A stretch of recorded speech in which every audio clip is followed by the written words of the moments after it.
What's up, y'all? You know what time it is? It's about to be that time.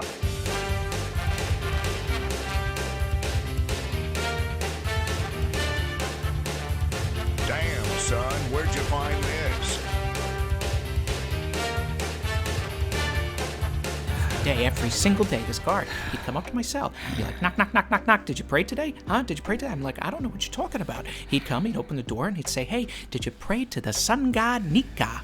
You know what happened to him? He disappeared, vanished, gone, without a trace. Never saw him again, but I remember you guys had tattoos of the sun, but you live underwater, so what do you guys know about the sun?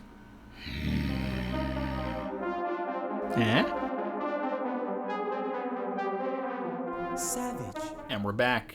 One Piece 1018 is out. You know, every so often there's a chapter that comes out that gets the community talking for weeks, months, sometimes even years, and I think the 1018 is one of those chapters. This single panel talking about the sun god, you know, it's got the community ablaze. You know, it was like by the time I started doing the live reaction, guys in my Discord, Galaxy, Evo, everything, like you guys had already set up an entire Google Doc for me referencing all of the references throughout the series of the Sun God. Now, some of these, of course, I did remember. You know, I even did a reread of the Mother Carmel flashback pretty recently, so I had remembered, you know, the Sun God references there.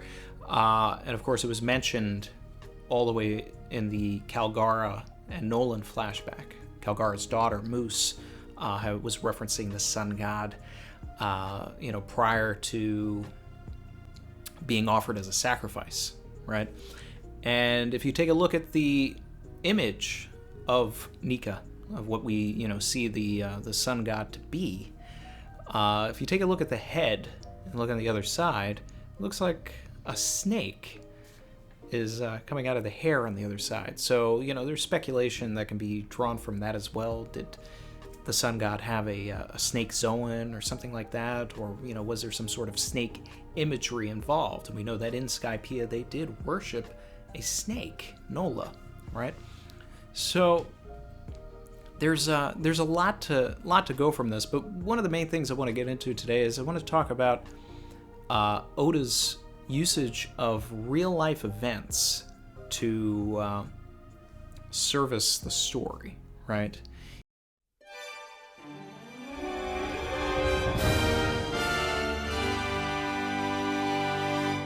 Even in the stream, we had talked about how, you know, these real-life events, these folklores and everything, like, they are all being joined and amalgamated into what is, like, the definitive story, right?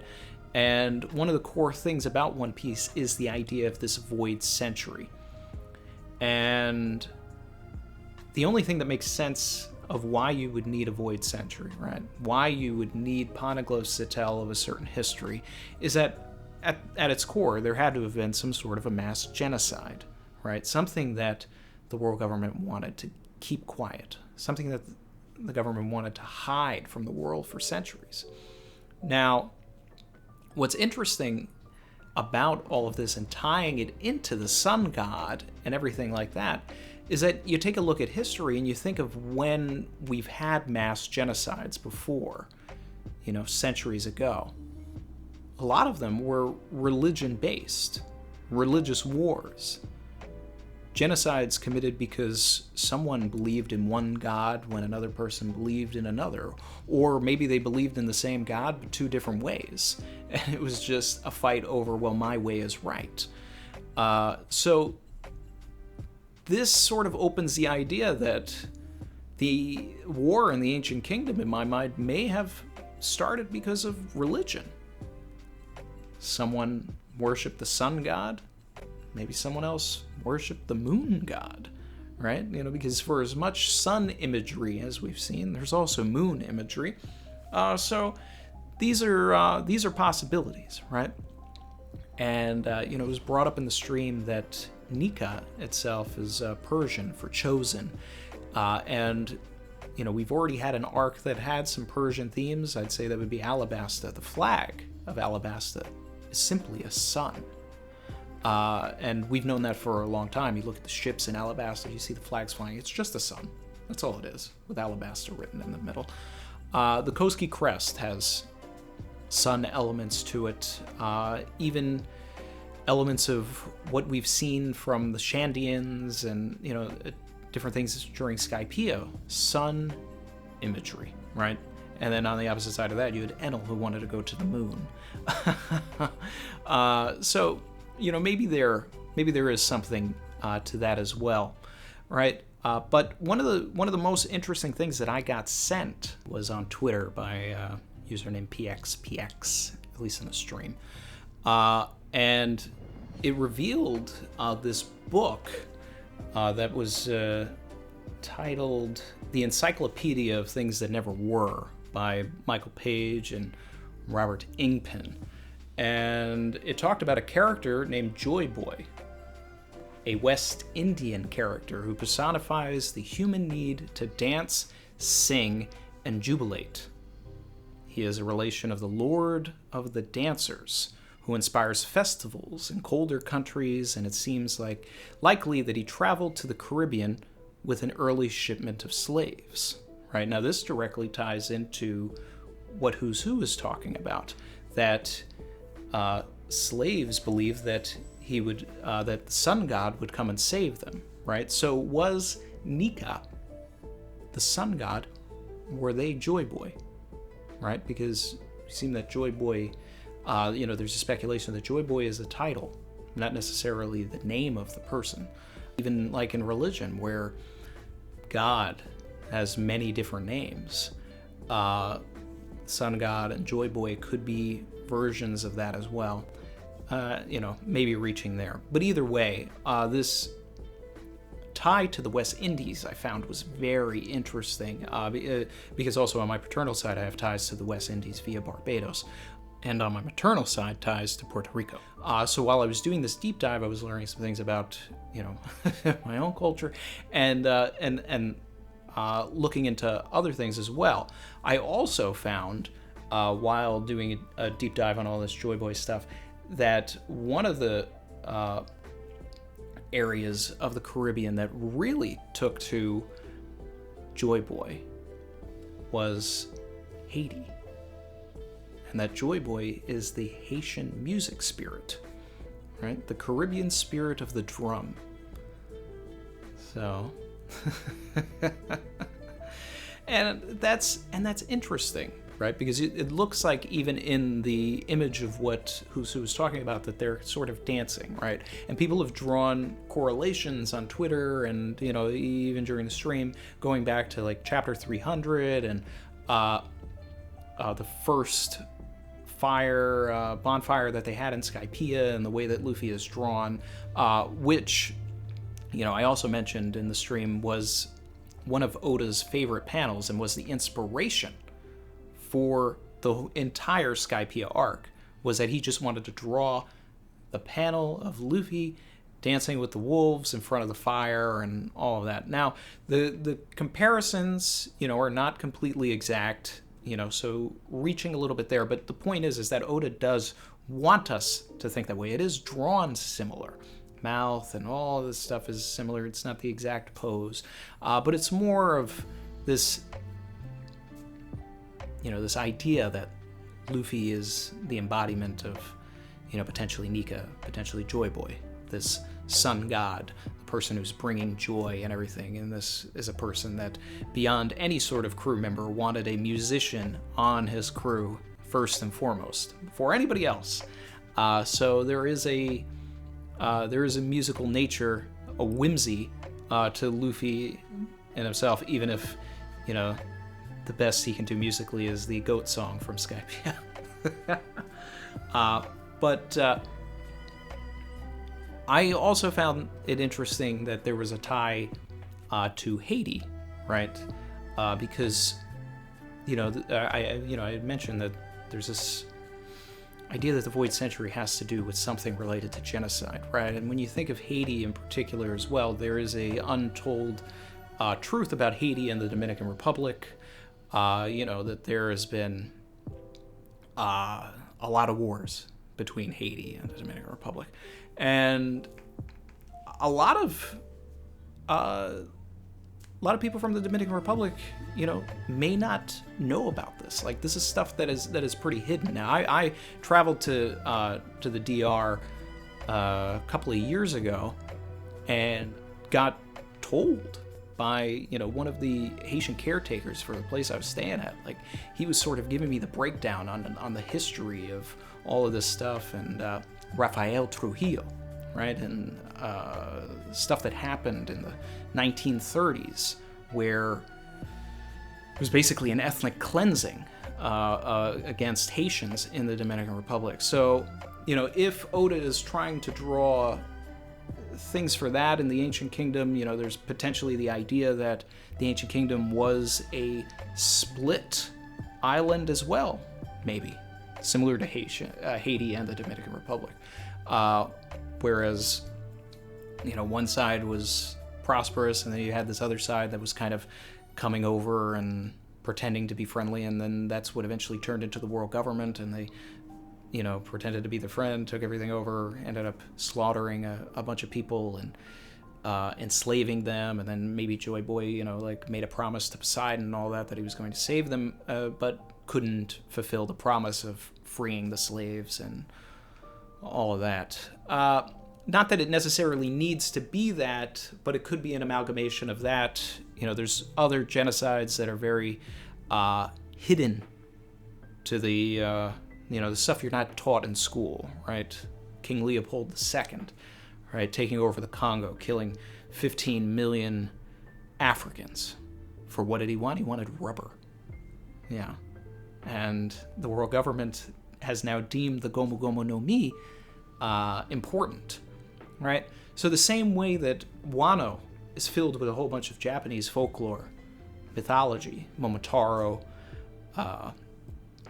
Tsukumogami, you name it. Everything's in there. The Kitsune, it's just, it's we're flooded with all of it.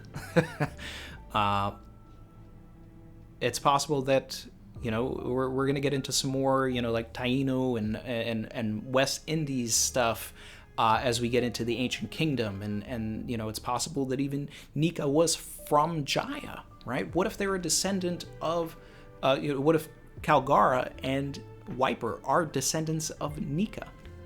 Now, this idea of the Ancient Kingdom being split into two parties also is further emphasized when you take another piece of information that came my way, which is Jayabaya, right? Which in some translations is also Joyo Boyo. Now, Jayabaya was a Javanese king, and he was looked at by his people as a symbol or an avatar for Vishnu, right? A god. So here we have Nika, a sun god. And he was credited with the reunification of the land. So, you could take something, so that means that at some point the land was sort of split. And Oda, likes to take things and then flip it his own way. So instead of Joyboy being credited with the reunification of the world, right, we know that he failed. So in this instance, it would be that Joyboy, that everything split. He was more so responsible for that. But the interesting thing about Jayabaya was that he was credited as a prophet as well. And so in that instance, when we eventually get this Joyboy flashback, could it be that he was the one that prophesized what's happening now, the 800 years, right? We know that there was some sort of a prophet. And it makes sense that Oda would go and, draw from real life. And the prophecy that Jayabaya gave here, and I'm quoting, and this is just a direct quote. This is not the preferred nomenclature for,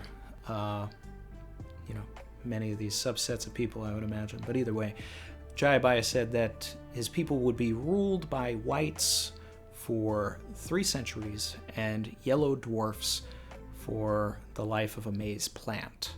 before returning to the rule of the Javanese. So, Joyboy's prophecy could be that, the world government and, whatever the subset of those people were, that they were going to rule for 800 years, and then that's when someone would come and restore the land to the freedom, going back to the Haitian Joyboy, this world of singing and dancing and happiness, doing things with a dawn, bringing upon the dawn, all of these things, sort of continue to loop back around. But then, you also take Jayabaya, right? And you break it up into two words. Jaya, Baya, we have an island called Jaya in One Piece, right? And when you look at Nika, I said this, the style of garb looks like the Shandians, okay? So I think that there's something here. There's a lot of stuff to connect here. But I think that this is where potentially Oda's mind is going. There's also Elbaf, right? We talked about the sun god being mentioned in Elbaf by Mother Carmel. Now, could that mean that Elbaf also is an allied nation, sort of like Alabasta? They have a poneglyph potentially, and that they are also, the protectors of the truth, and that they know what the sun god is. Mother Carmel is simply trying to appease them, or maybe even brought the idea of the sun god to them from things that she had learned from her, days in the underground and in the black market, and used religion to control the giants, right? Maybe they had no form of religion, or maybe they had one, and then all of a sudden Mother Carmel comes in and says, well, your religion is wrong. I have the true religion. This is the sun god. And then suddenly, they're like, oh, our mind is open. This is all things that you can draw from parallels from history and things that have actually happened.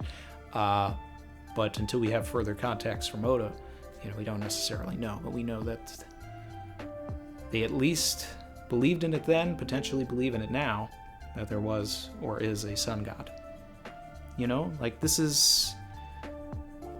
There's a lot here. There's a lot here, guys. There's so much that we can speculate on just from one panel, and that's what's incredible. Calgara was protecting a poneglyph as well. So, there are some allied nations here. Alabasta had a poneglyph. The Minks, the Shandians, Wano, right? These are people that sort of, whatever the world government did, whoever they were before they became the world government and pretended to be the good guys, there were a group of refugees that stepped outside and accepted the fact that somewhere along the line, someone 800 years from now is going to come and fix all of this. And we just need to bide our time until then. We need to protect the poneglyphs. We need to protect our history. The Oharans got too close, so they were taken out. Okay? This guard that was likely a Marijoa was talking too much about the sun god, giving people hope, so they needed to excommunicate him and get him out of there. Who's Who now knows about the sun god as well. So what does that mean for CP0? Other than not only having proprietary information from Cypherpol, but also knows about the sun god as well, so now he's got to be taken out. It also seems like Jinbei knows, right? Because he has sort of a knowing look at one point. Oh god. And then just all of this stuff about who's who, being a racist. I mean, I always tell everybody, you gotta read the official as well. You gotta look at all of these translations. If you're looking at scans, you still have to look at the official. That's racist! Who's who, turning into the epitome of the white guy in the pool talking to the girl. Savage.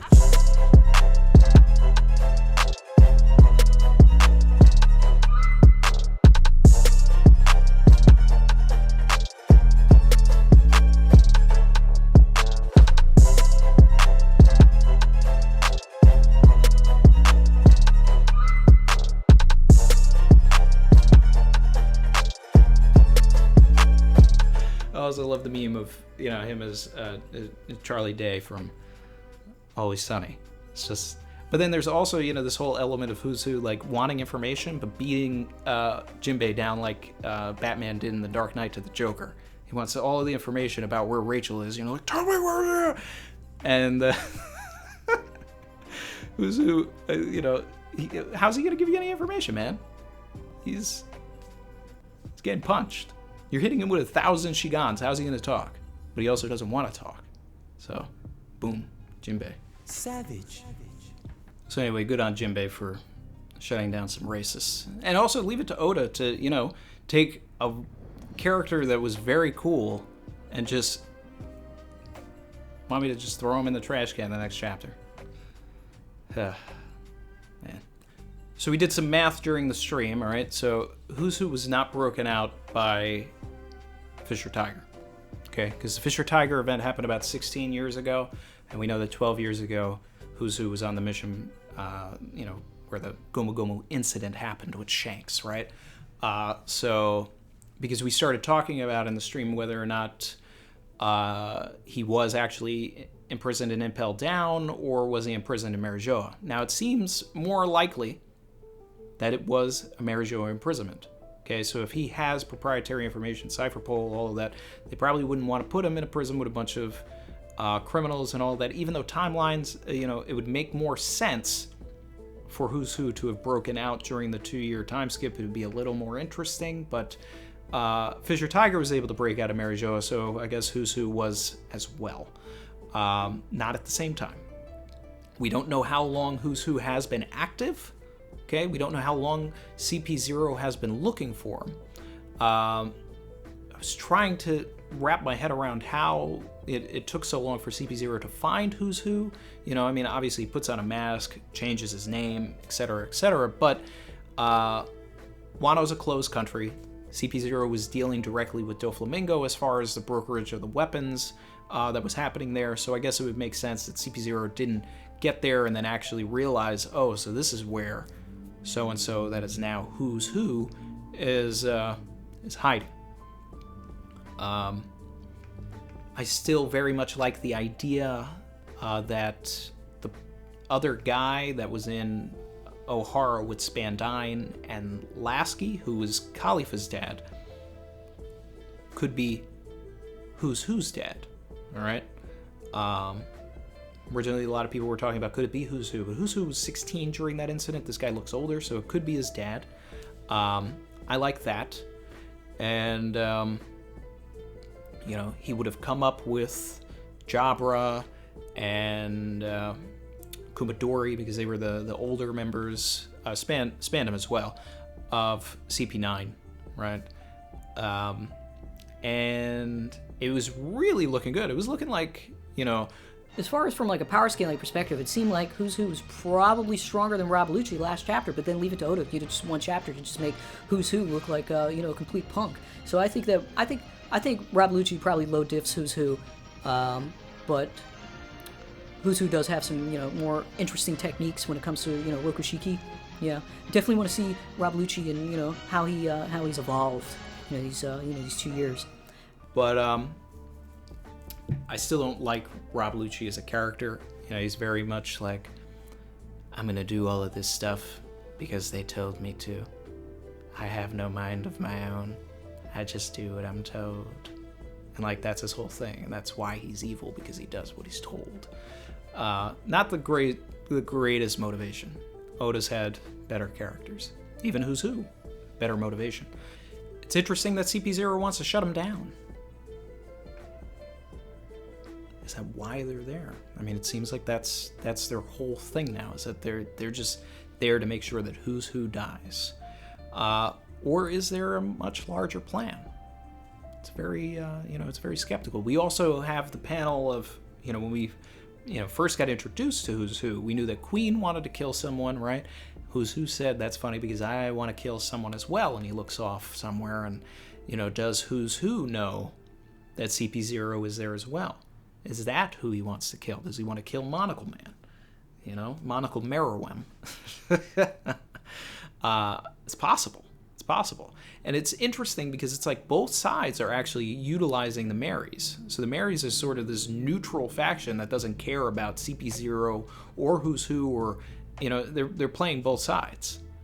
So we really need some more clarification here, but there's a lot to speculate on. My favorite thing in the chapter, though, was just the panel with Nami and Zeus, reconciling their beef, and Nami saying that Zeus can be her partner, and essentially, adding the first new real Nakama to the team. I think Zeus is an official Straw Hat now, guys. Everybody thought it was going to be Yamato or Carrot. Nope, it's Zeus. I'm still team Tama and Momo. And Vivi's coming back. And especially with all this Persian stuff, all of this stuff with the Sun God, Emu going after Vivi. Man, there's just a lot here, guys. There's just a lot here. And it seems like Jinbei may have broken Who's mask at the end, right? He definitely hit this man in the face. In his face! Yes, in the face! I still am weary of Who is someone that we've actually seen somewhere.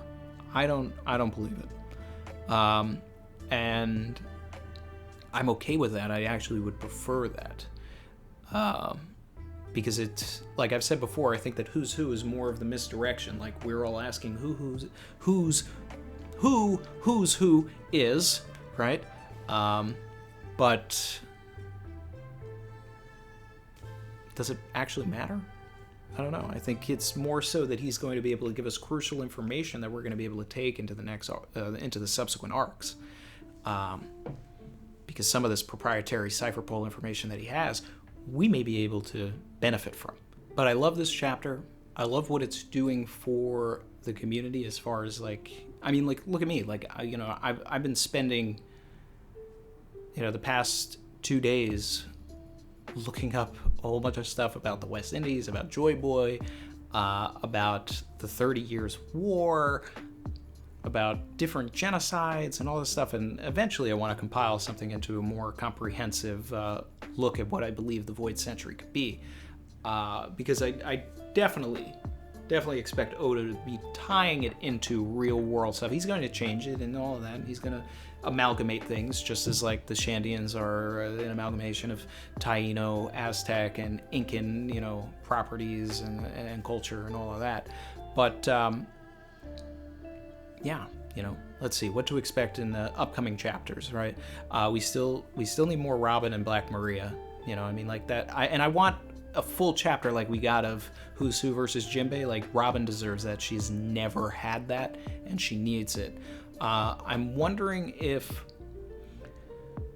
Black Maria has a more traditional hybrid form, right? Because obviously she's referencing the mythology of the Jorogumo, which is a spider that can shapeshift into a beautiful woman. And the way that she's drawn is very much like the Jorogumo, but will we get a version where we'll see, and not that I really want to see it, but are we going to see a version where, she's got 8 eyes and the 8 arms are really coming out of her back or something, more like Onigumo, potentially. The rest of the hybrids need to be revealed. We had chapter 998, which had given us back-to-back reveals of everybody's fruits. So we still need to see Sasage's hybrid. We need to see King's hybrid. So those are the pieces that need to get resolved before we can move forward. And I think that now the act is not going to end until all of the fights have been resolved. Luffy has a clear through line to get back up to Onigashima, and we've had the Yamato and Kaido flashback to bookend this act with flashback and flashback. But in between then, I could see, since the next chapter is actually going to be the 24th anniversary of One Piece, that we'll probably go to the live floor and spend a little time with some of the more main characters like Sanji and Zoro, using his new Ex Machina Mink Senzubin will bust out of his pack and probably take on King. Now, I'm still waiting for Perospero to get back up and candy up Marco, because as I've said, Oda's been very heavy-handed with the notation that Marco's flames do not burn, right? So he would not be able to free himself were he to be candied up, and that would open the door for Sanji to come in with his Diable Jambe and free Marco, or if Zoro is able to now utilize fire, we know he can cut it. We knew that Kinemon was able to sort of generate fire with his flame. Is Zoro going to be able to do the same? Could he save Marco and then protect Marco from King, do a little tag team with that? He's already injured, so Marco and Zoro versus King, potentially. There's a lot here. I still feel it'd probably be a battle royale where everybody's sort of bouncing between enemies. Sanji will hit Perospero, then he'll hit King, Zoro hit Perospero, hit Queen, whatever. It's like Marineford. It's a battle royale. But much like Enies Lobby, we're also getting these 1v1s set up, and that's good, right?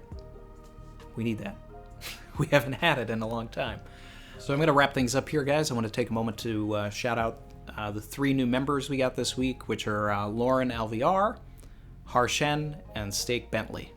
So thank you. We're now at 87. It's the road to 100 members. That's when we get our next emoji for the streams.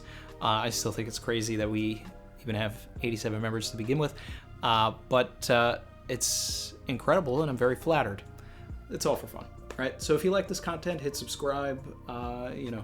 We do this a lot here, and yeah, YouTube stuff.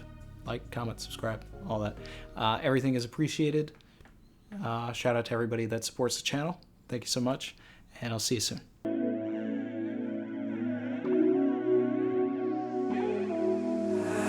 I've been swimming deep, deep. Savage.